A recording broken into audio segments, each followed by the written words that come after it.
Voilà, voilà, voilà. Bonjour, chers auditeurs, chères auditrices. Nous nous retrouvons aujourd'hui pour découvrir deux nouveaux sutras de Patanjali, le Yoga Sutra de Patanjali, un ensemble de 195 phrases qui nous entraînent sur un chemin plein de découvertes, plein de moments de silence aussi. Je vais parler de cela. Et puis, je voulais juste vous parler de Arnaud Desjardins. Il y a un concours de circonstances qui a fait euh, que je l'ai rencontré. Ma sœur, Patricia, m'a envoyé donc un lien vers une vidéo que vous pouvez retrouver d'ailleurs sur YouTube.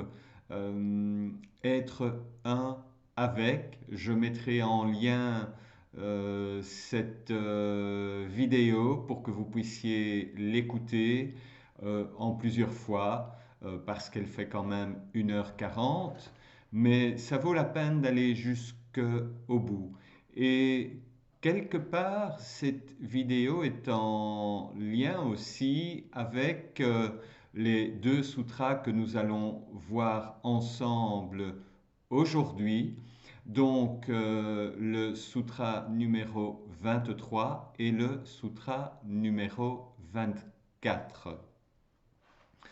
Je rappelle un petit peu le principe de ces vidéos. J'essaye donc de faire des vidéos qui sont courtes euh, et que vous pouvez utiliser pour commencer de votre côté le travail, faire des recherches sur le ou les sutras et de vraiment développer chaque sutra comme étant la base d'une nouvelle dissertation.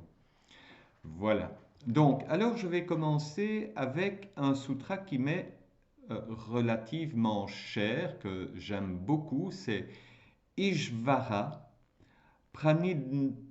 C'est difficile à prononcer. Pranidhanadva. Ishvara Pranidhanadvat. Voilà. Qui veut dire ou bien grâce à l'abandon au Seigneur. Grâce à l'abandon au Seigneur. C'est une traduction de Françoise Mazet. Bouchard d'Orval dit la même chose avec une petite tournure différente, mais c'est quand même intéressant.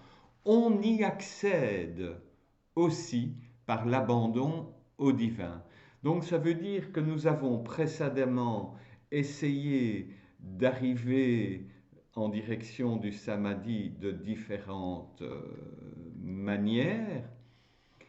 Et il y a ici, de la part de Patanjali, une nouvelle proposition, à savoir l'abandon au divin, s'abandonner au divin.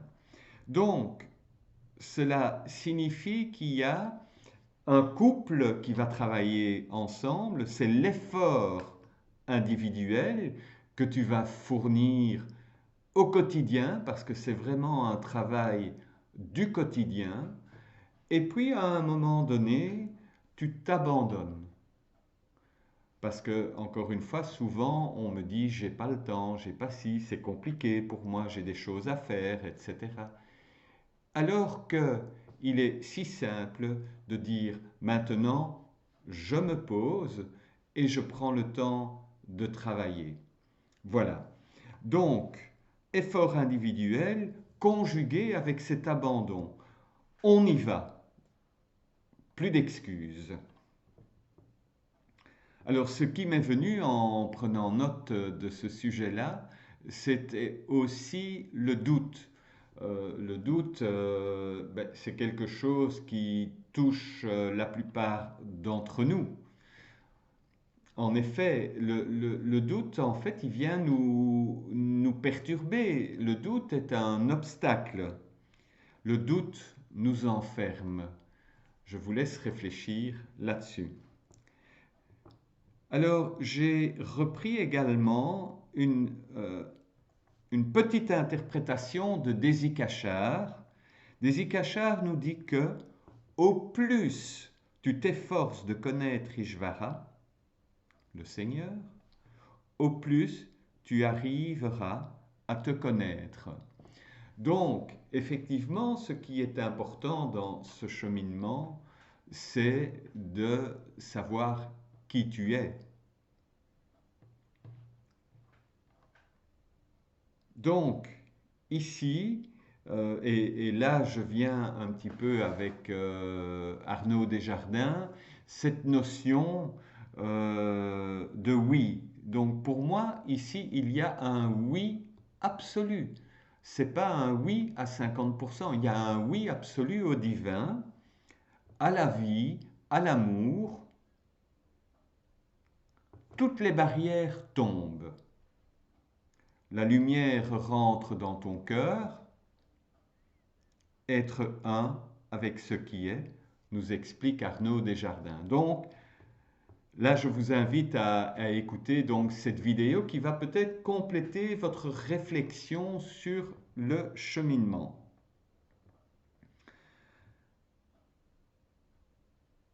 Alors, Socrate nous parle aussi de la maïeutique. La maïeutique, c'est l'art d'accoucher. Je pourrais peut-être dire aussi l'art de se libérer, l'art d'accoucher les esprits, nous dit Socrate. C'est une libération subtile et profonde. Et pour conclure, je dirais ce sutra, c'est aussi en fait se libérer du connu pour rencontrer l'inconnu. Donc, rencontrer l'inconnu dans ton environnement, dans l'environnement terrestre, et peut-être aller jusque dans le cosmos, donc aller beaucoup plus loin. Et puis on revient à soi, c'est se connaître soi-même au plus profond de soi, au plus profond de nous-mêmes. C'est cette part de nous dont nous avons peut-être, comment dirais-je, cette part de nous qui a été rangée dans l'oubli. Voilà. On va continuer. Qui est Ishvara? Donc, qu'est-ce que nous dit le Sutra 24? Klesha, Karma, Vikapa, Ashayair, Aparamrishta, Purusha, Vishesha, Ishvara. Alors j'aime beaucoup cette traduction de Françoise Mazet et je me suis limité à cette traduction-là. Ishvara est un être particulier qui n'est pas affecté par la souffrance, l'action et son résultat et les traces qu'elle peut laisser. Alors, je commence avec Ishvara. Donc, ce qui m'est venu, moi, comme, je dirais, première définition ou premier mot pour Ishvara, c'est le silence. Le silence, alors qu'en toi, c'est le chaos. Voilà. C'est de sentir, je pense que dans mes cours, quand on pratique la méditation, il y a un moment où nous sommes connectés à ce silence. On ne bouge plus. On est le silence, on devient le silence. Malgré le chaos intérieur, on devient le silence. Il y a cette espèce d'union parfaite qui se crée à ce moment-là avec Ishvara. Non affecté. Alors, c'est quelque chose qui revient. Non affecté, c'est l'équanimité. Ça ne signifie en rien l'indifférence. Alors, juste une toute petite parenthèse.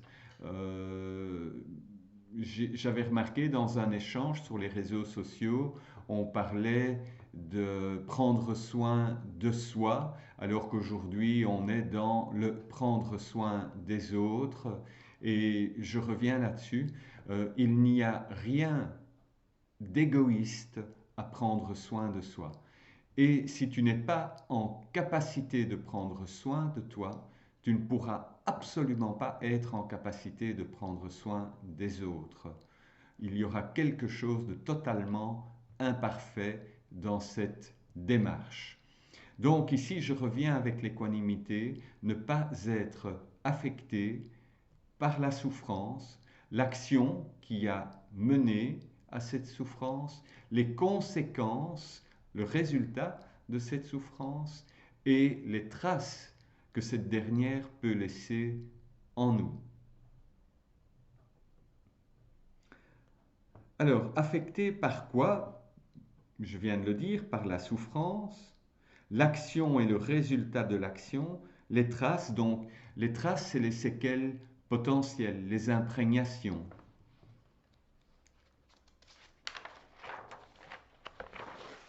Je continue. Alors pour moi, Ishvara n'a pas de visage. Ishvara n'est pas une image. Et il n'a pas besoin d'être, entre guillemets, pris en photo pour le connaître. Je fais entre guillemets, bien évidemment. En fait, Ishvara est un être subtil. On ne le voit pas, mais il nous touche. Donc c'est un petit peu comme les émotions. L'émotion, on ne la voit pas, mais elle nous touche. Ishvara, c'est le silence. On ne l'entend pas, on ne le voit pas, mais on le ressent. C'est une connexion. C'est vraiment une connexion qui va jusque dans nos cellules, une connexion qui va au cœur de nos cellules, une connexion qui va au plus profond de notre être, au-delà de la matière, qui touche notre âme individuelle. Et en fait, il nous touche et en même temps, il nous porte, je dirais, sur la voie de la libération. Je vous donnerai une petite anecdote plus tard. Donc, ce qui m'est encore venu dans cette connexion, c'est Ishvara, donc c'est une compréhension profonde et silencieuse en nous et en dehors de nous. C'est encore une fois cette dimension cosmique, donc c'est d'être en capacité de partir du plus petit point jusqu'à cet espace infiniment grand. Alors, la petite anecdote que je voulais te raconter, où j'ai vraiment ressenti la présence d'Ishvara, et je ne le compare pas à un dieu, c'est quelque chose qui n'a pas besoin de religion, en fait, qui même en réalité n'a pas besoin de mots. Évidemment, nous, en tant qu'êtres humains, on a un petit peu tendance à être très prolixe, hein, à avoir beaucoup de verbiage sur des sujets variés et divers. Ici, ce n'est pas le cas. Le silence suffit.